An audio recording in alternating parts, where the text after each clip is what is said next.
If you want to know what's happening in Santorini right now, let's ask a geologist, or rather, not just a geologist, but a geophysics engineer. Let's ask Volcan. Volcan, Sevillan is with us. Volcan, do you think the volcano in Santorini will erupt? It was kind of like that. It was a sarcastic question. But joking aside, Mustam, you're following from San Francisco. You have all these global events, especially in the Aegean region, under your magnifying glass, because you are both a Turkish citizen and a geologist. What's happening right now? Is there anything we should be afraid of? Now, what's happening in Santorini is actually what we call an earthquake storm. An earthquake storm is like this. Normally, when we feel an earthquake, what happens? There is one big earthquake. After that, a lot of smaller magnitude earthquakes occur. Aftershocks, which we call aftershocks, occur. For example, this was the case in Kahramanmaraş as well. It was the same in the Izmir earthquake. So there is a big earthquake. Then there are aftershocks that follow, which decrease in number over time. And although their magnitudes may not decrease, their frequency often does. Now, the event we see in Santorini is a different kind of event in the earthquake storm. A major earthquake triggered it. It's not aftershocks, but rather an environment where medium-sized earthquakes occur very frequently. There are several physical reasons for this. The fact that this area is generally a geothermal and volcanic area causes it to exhibit such earthquake behaviors. Generally, these continue for several weeks, maybe even longer, years, and in some cases, they can turn into a major earthquake. In some cases, they dissipate without turning into a major earthquake. About 25% of these usually turn into a major earthquake. So 1 in 4 results in a major earthquake. These are caused by the stretching of the Earth's surface, that is, by it opening up. What do they call it? It is caused by one part of the fault dropping relative to the other part. So, when you come to a place, openings occur there. For example, we see it on roads. We see roads opening up. For example, if there is a landslide or something, we see cracks opening on the roads. There is such a fault system in the region, which is actually a fault system suitable for the general structure of the Aegean. That's how the entire Aegean benefits from it. In fact, one reason there are so many islands in the Aegean is because of this.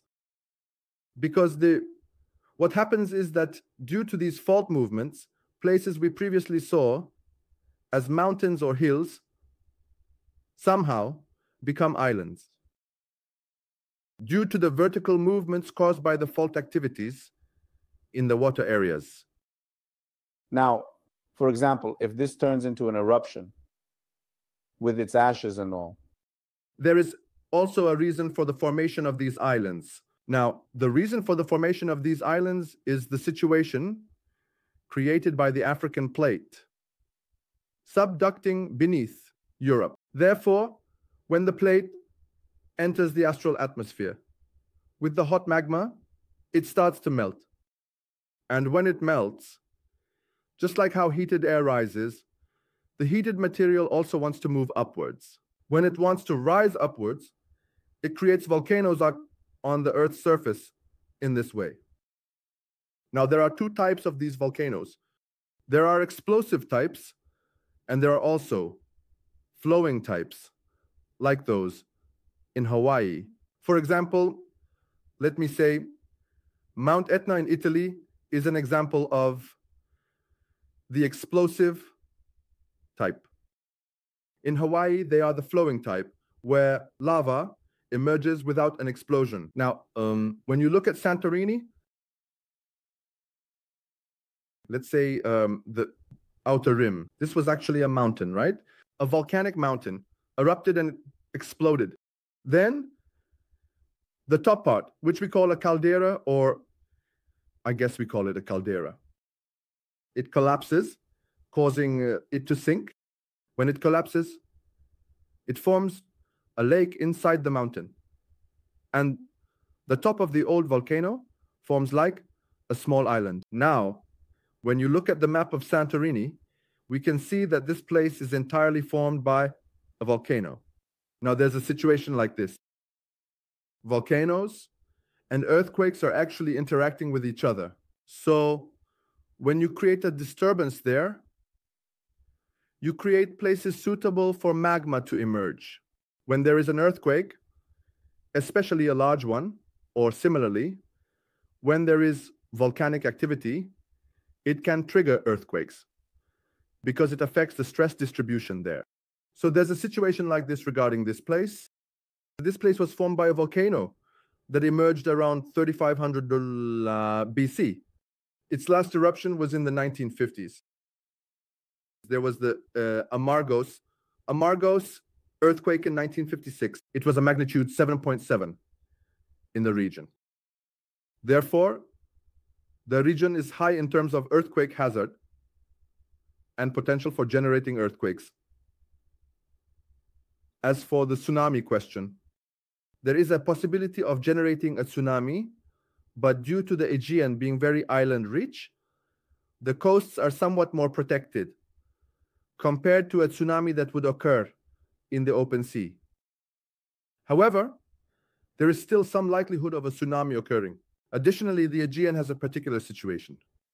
In the Aegean, the terrain rises quickly. So we don't have many low-lying islands like the Maldives.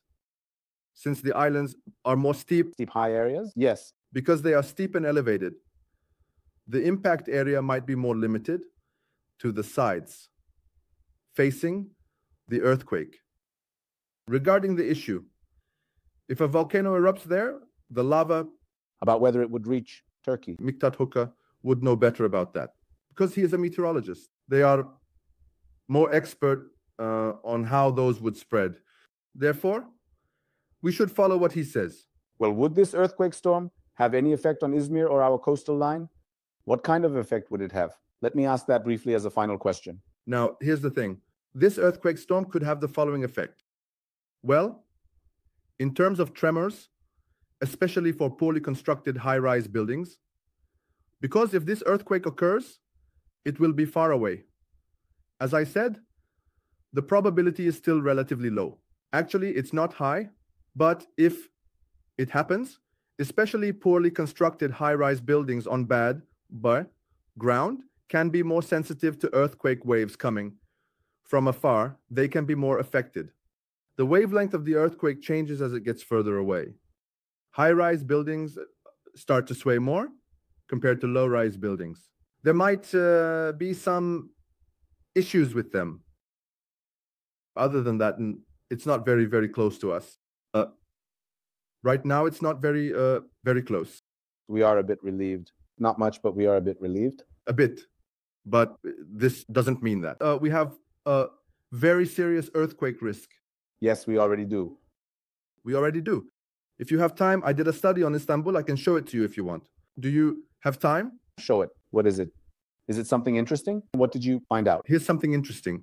There was an earthquake in Istanbul in 1509, an earthquake with a magnitude of 7.5. It caused a very serious tremor. I created a few slides. I can show them to you if you want. Show it. So what are you talking about? Interesting. We're always ready to hear interesting things, Volkan. Okay, then just a second. Let me set this up.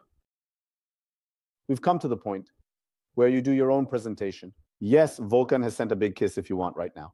Volkan will show his own slides. Can you show it from there? Can you select it directly on the screen? I will select it. Just a second.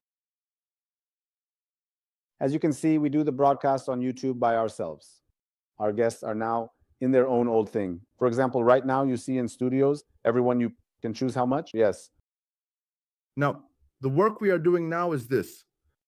In 1509, there was a 7.5 magnitude earthquake in Istanbul. This earthquake is actually one of the worst case scenarios for Istanbul. It caused very serious damage. Now here you see the earthquake intensity map of this earthquake. We simulated this according to today's buildings, the buildings currently in Istanbul. So if this earthquake were to happen today, how would the buildings here be affected? And we did this building by building. And here we have a very high resolution ground amplification map. We use that. Therefore, the areas you see in red here are the places that will be severely affected by this earthquake. With blue, as far as I can see, it's already the Marmara coast. I mean, Kadıköy, the line, especially when you go out to Marmara, it's bright red. You're saying those areas will be very affected. You foresee that there will be less impact along with the Bosphorus. So, for example, it is necessary to prioritize buildings like this. In other words, these kinds of studies show where it is necessary to renovate first. Let's say there's no need to prioritize the areas on the Black Sea coast of Istanbul. First, we need to look at the Marmara side. Yes, first to the places on the Marmara side. How large was this earthquake?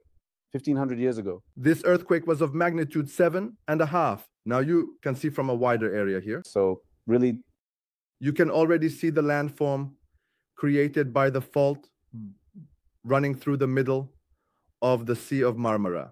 How big of a thing it has created. So there is a very significant fault there. I mean, when you remove the water, you can see this. Yes. Here are the islands. And as you can see, there is a very serious impact, almost like the entirety of Istanbul. Therefore, for example, when you look at the historical peninsula and such, you can see that there is a very serious expectation of damage. So it is seriously important now.